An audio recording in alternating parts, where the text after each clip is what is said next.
السلام علیکم، میں ہوں سعد سلمان اور آپ مجھے سن رہے ہیں رنگ داستان ود سعد سلمان پر۔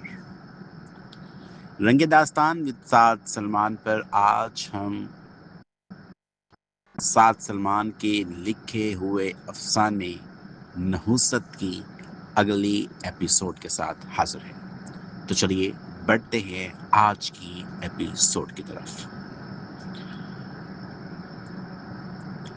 صبح ہوئی تو کمرے میں روشنی نہیں، ایک سکون اترا تھا۔ وہ ساری رات سویا نہیں تھا، مگر آج عجیب سی کیفیت تھی، ایک عجیب سا ہلکا پن تھا، جیسے کسی بوجھ کا ایک کنارہ ہل گیا ہو۔ ماں کی آواز اب بھی کانوں میں گونج رہی تھی۔ اس نے آہستہ سے کھڑکی کھولی۔ باہر ہوا سرد تھی، مگر اس میں ایک نئی جان تھی۔ چڑیوں کی چہچہاہٹ ایسے جیسے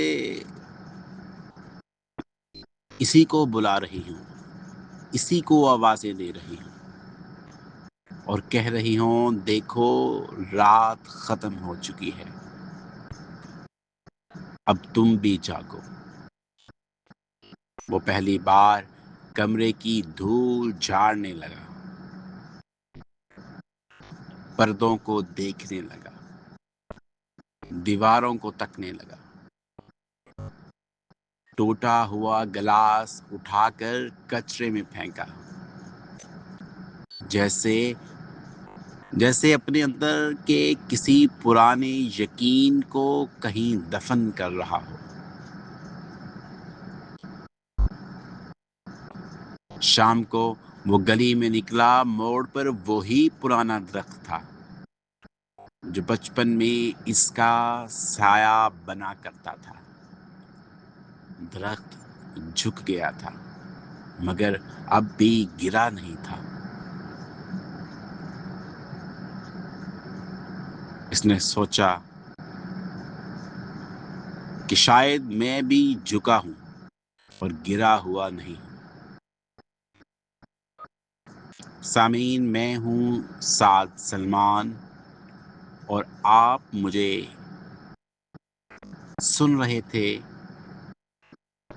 رنگ داستان ود سعد سلمان پر، جس پر سعد سلمان کا لکھا ہوا افسانہ نحوست کی ایپیسوڈ کو پیش کیا گیا۔ میں جتنی بھی ایپیسوڈز کو اپنے ٹک ٹاک چینل پر اپلوڈ کرتا ہوں، اتنے ہی ایپیسوڈز کو میں اپنے یوٹیوب چینلز پر اپلوڈ کرتا ہوں۔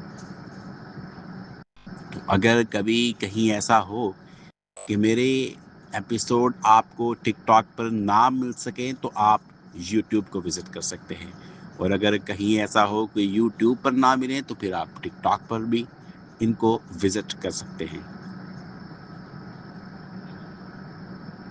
تو ٹک ٹاک پر بھی میرے جتنے چینلز ہیں یا یوٹیوب پر میرے جتنے چینلز ہیں، تو میری آپ لوگوں سے یہی درخواست ہے کہ ان کو سبسکرائب کریں، ان کو لائک کریں، شیئر کریں۔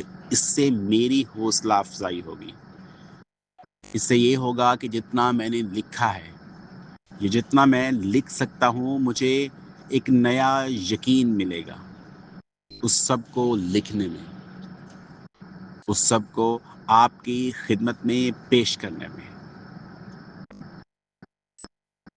تو اسی طرح سے میری تحریروں کو لائک کرتے رہیں، شیئر کرتے رہیں اور میری حوصلہ افزائی کرتے رہیں۔